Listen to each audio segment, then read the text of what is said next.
Johnny Depp versus Amber Heard. Amber Heard, what is she? Part 7. Hello, I'm H.G. Tudor, and we continue the analysis of the evidence that has been provided in the trial in Virginia to understand more about what Amber Heard is. Johnny Depp will be analysed in due course, but for the moment we're concentrating on Amber Heard, and the evidence is starting to stack up and, as you will have gathered from what I've been saying, seems to be leaning in a particular direction. But might there be other evidence that causes the pendulum to swing in the other direction? That is the whole point of this, that we don't make a determination until we've considered the totality of the evidence, and then we can make a determination as to whether the individual concerned is a narcissist, is narcissistic but not a narcissist, is normal, or might even be an empath. We return to the testimony of Johnny Depp, and he explained that his finger was severed during a fight with Amber Heard about a month after their 2015 wedding, when she flew out to Australia to visit him as he filmed the 5th installment in the Pirates of the Caribbean franchise. Physical violence so soon after their wedding demonstrates a potential descent into devaluation. Depp told the court that he'd asked his lawyers to discuss a post-nuptial agreement with Amber Heard. Depp said that Heard arrived in Australia very upset about how the meeting with Depp's lawyers had been conducted, threat to control, feeling that one of the lawyers she met with had been rude and dismissive, sense of entitlement as to how she's being treated, smearing. Depp said he was staying in a large house in Australia and remembered locking himself in at least 9 bedrooms and bathrooms that day as she was banging on the doors and screaming obscenities and wanting to have a physical altercation. Demonstration of ignited fury, absence of emotional empathy, absence of accountability for behaviour, application of physical violence desired for the purposes of assertion of control, profanity and insult, potential property destruction, banging on the walls. At that point, Depp said he had been sober from drinking for some time, but noted the stress of the situation caused him to go to the bar in the house and pour himself a few shots of vodka. He continued that Heard followed him to the bar and started yelling at him for drinking and proceeded to throw the bottle of vodka at him, physical violence. Depp said the bottle flew past his face and smashed on the ground behind him. Depp said he went back to the bar, picked up a larger bottle of vodka and continued to pour himself another drink. He said Heard picked up the second bottle and threw it at him, and at that time it made contact with his hand, slicing off his middle right finger, physical violence. It made contact and it shattered everywhere, he said. I honestly didn't feel the pain at first. What I felt was heat, and I felt as if something were dripping down my hand. Then I looked down and realised that the tip of my finger had been severed, and I was looking directly at the bones sticking out and the meaty portion of the inside of your finger. Depp later testified that visual effects artists added a normal finger to his hand for the 5th Pirates of the Caribbean film, and he lied to doctors about how the tip of his right middle finger was cut off rather than telling them that Heard threw a vodka bottle at him.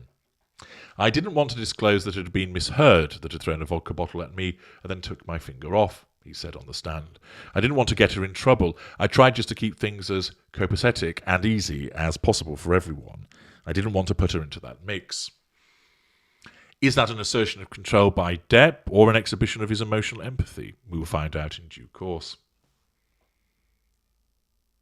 However, the fact that she didn't like the post-nuptial agreement demonstrates a threat to control.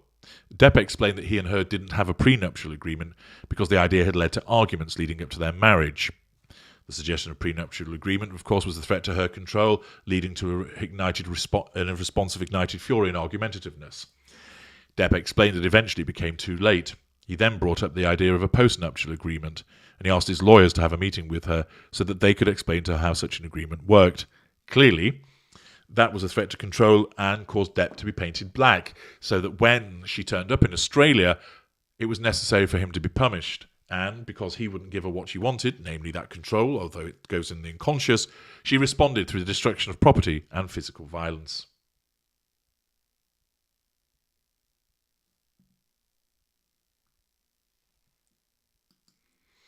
Depp explained that he wasn't present for the meeting with the lawyers, but he says Heard arrived in Australia very upset about how the meeting had been conducted.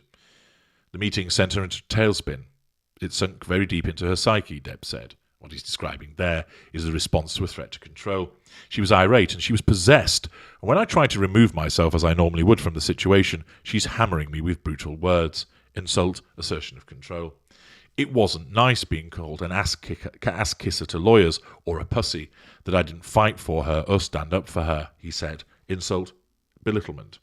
What really surprised me was that she kept saying, "I'm not even in your will," Depp recalled. I thought that was an odd thing to say, especially since I don't think anyone had time to change wills or anything of that nature.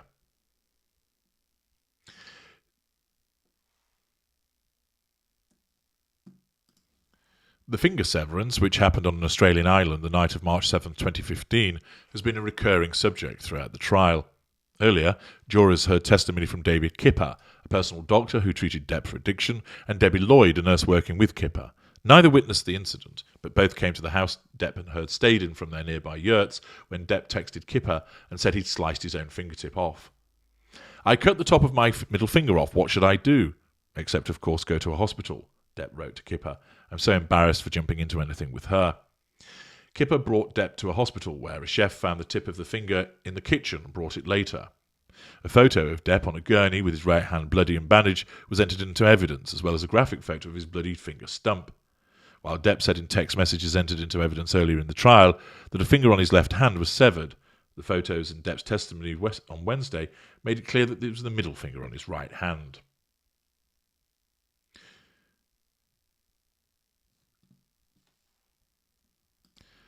Depp explained, "I don't know what a nervous breakdown feels like, but that was probably the closest that I've ever been. Nothing made sense." In a sworn statement filed in court before the case, Heard described a different version of events. She alleged the fight came as Depp was on a 3-day MDMA bender, during which he terrorized her and assaulted her repeatedly. Depp testified he later told Kipper about Heard throwing the bottle, but that he lied to the medical professionals treating him. He said that after the day after the incident, he went to a surgeon in Australia to reattach the finger.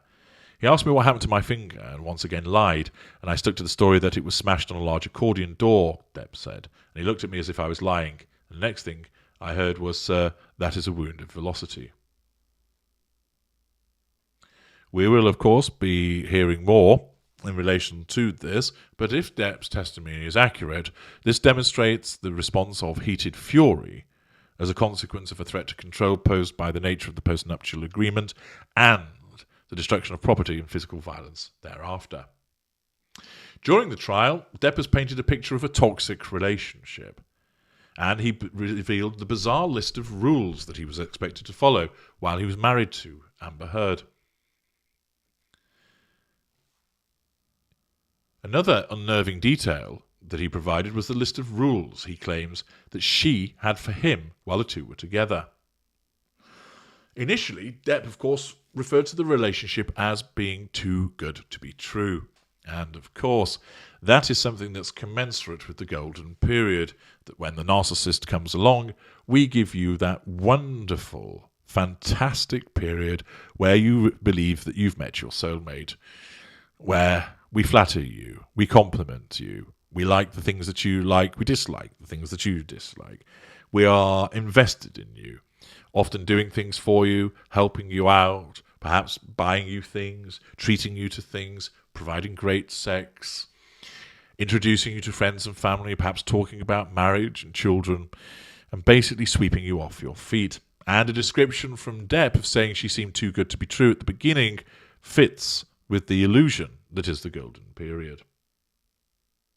Depp went on in his testimony to explain why his suspicion turned out to be correct, revealing that he once upset her by simply taking off his own boots.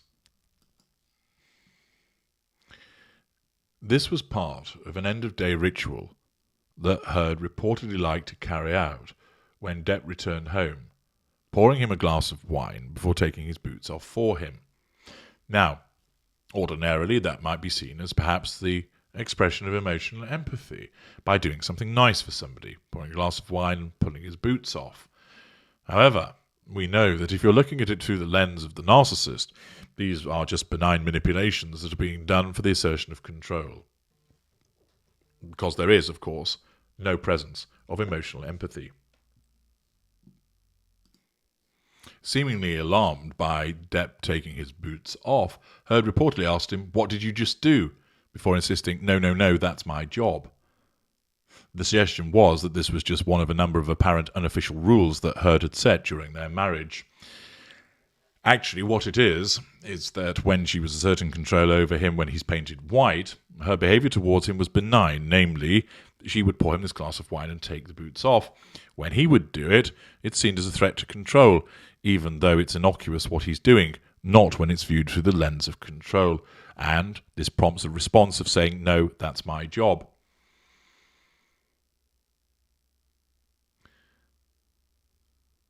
The picture, of course, painted by Depp is of a toxic relationship where essentially he didn't know whether upwards down or leftwards right, and that he was walking through a minefield whereby Amber Heard would regularly explode with digs, belittlement, triangulation, physical violence and argumentativeness. Those of you who are listening who are familiar with the narcissistic ensnarement will know truly, and it will resonate with you, such an experience. It's akin to walking blindfolded through a minefield, setting off those mines, and you've no idea where they are or what actually caused them. The evidence builds. Now, as we move on to part 8, we will, of course, be dealing with the accusations of it being Amber Turd or #MePoo. Join me there.